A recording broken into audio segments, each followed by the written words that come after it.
വേദിയിലും സദസ്സിലുമുള്ള ബഹുമാന്യരെ, ഞങ്ങൾ അവിടെ ഇരുന്നൊരു ധാരണയിലെത്തി. ആരുടെയും പേര് പറഞ്ഞ സമയം കളയണ്ട, അതുകൊണ്ട് ഒറ്റ വാചകത്തിൽ മതി എന്ന് ഞങ്ങൾ ഒരു ധാരണയിലെത്തി. നമുക്കെല്ലാവർക്കും ഏറെ സന്തോഷകരമായ ഒരു സന്ദർഭമാണത്. നേരത്തെ പറഞ്ഞതുപോലെ ഇപ്പോൾ എനിക്ക് വളരെ അടുപ്പമുള്ള കണ്ണൂർ ആ വഴി പോകുമ്പോൾ അലക്സ് വടക്കന്തല പിതാവ് ഉണ്ടെങ്കിൽ അവിടെ പോയി കാണാറുണ്ട്. കാരണം കോളേജിൽ നമ്മുടെ സീനിയറാണ് പിതാവ്. അപ്പം അദ്ദേഹം ഇവിടെ പറഞ്ഞല്ലോ, കാത്തിരുന്ന ഒന്നാണ്, ഒരു വസന്തമാണ്, എല്ലാവരും ഏറെ സന്തോഷകരമാണ്. അംബ്രോസ് പുത്തൻവീട്ടിൽ പിതാവിൻ്റെ മുഖം തന്നെ ഏറെ സന്തോഷഭരിതമാണ്, എല്ലാവർക്കും ആഹ്ലാദം പകരുന്നതാണ്. ഏറെ വിനയം നിറഞ്ഞ ഒരു പ്രവർത്തന രീതിയാണ് അദ്ദേഹത്തിനുള്ളത് എന്ന് നമുക്കെല്ലാവർക്കും അറിയാവുന്ന കാര്യമാണ്. ഓരോരുത്തരെയും ചേർത്ത് പിടിക്കാനും എല്ലാവരോടും സ്നേഹവും സമാധാനവും പുലർത്തുന്നതിനും സമൂഹത്തെയാകെ സഭയോടൊപ്പം തന്നെ ശരിയായ രൂപത്തിൽ കാണുന്നതിനും അദ്ദേഹത്തിന് കഴിയും എന്ന കാര്യത്തിൽ നമുക്കാർക്കും സംശയമില്ല. കോട്ടപ്പുറം രൂപതയുടെ മൂന്നാമത്തെ പിതാവാണ്.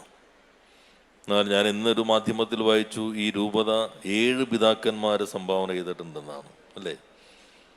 ഒരു ഇടവകയിൽ നിന്ന് തന്നെ 3 പേരുണ്ടെന്നാണ്. അതെ, പള്ളിപ്പുറം ഇടവക 3, അപ്പോൾ മൂന്നാമത്തെ. അപ്പോൾ പലതുകൊണ്ടും ആ ഇടവകയും പ്രസിദ്ധമാണ്, കോട്ടപ്പുറം രൂപതയും ലത്തീൻ സഭയ്ക്ക് 7 പിതാക്കന്മാരെയാണ് സംഭാവന ചെയ്തിട്ടുള്ളത്.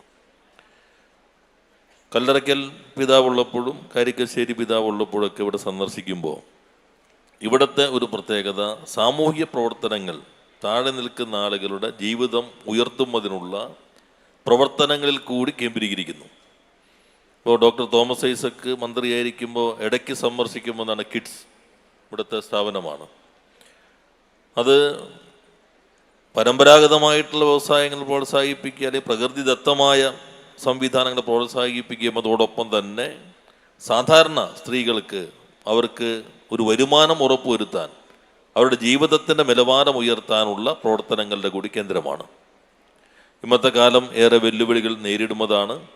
പലയിടത്തു നിന്നും അശാന്തിയുടെയും സമാധാനമില്ലായ്മയുടെയും വാർത്തകൾ നിറഞ്ഞു വരുന്ന ഒരു ഘട്ടമാണ്. ആ ഘട്ടത്തിൽ പോപ്പ് ഫ്രാൻസിസ് ക്രിസ്മസ് സന്ദേശത്തിൽ പറഞ്ഞതുപോലെ സ്നേഹവും സമാധാനവും സാഹോദര്യവും ഉറപ്പുവരുത്താൻ എല്ലാവരും ഒരേപോലെ പ്രവർത്തിക്കേണ്ട ഒരു കാലമാണ്.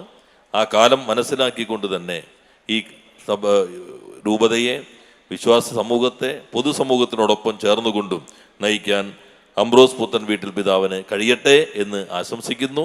കോട്ടപ്പുറം രൂപതയുടെ പുതിയ തലങ്ങളിലേക്ക് പ്രവർത്തനങ്ങളെ മുന്നോട്ട് കൊണ്ടുപോകാൻ അദ്ദേഹത്തിന് കഴിയട്ടെ എന്ന് ആശംസിച്ചുകൊണ്ട് ഈ നാടിൻ്റെ ഈ സമ്മേളനം, അദ്ദേഹത്തെ ആകെ സ്വീകരിക്കുന്ന ഈ സമ്മേളനം ഉദ്ഘാടനം ചെയ്തതായി പ്രഖ്യാപിച്ചുകൊണ്ട് വാക്കുകൾ അവസാനിപ്പിക്കുന്നു. എല്ലാവർക്കും നന്ദി, നമസ്കാരം.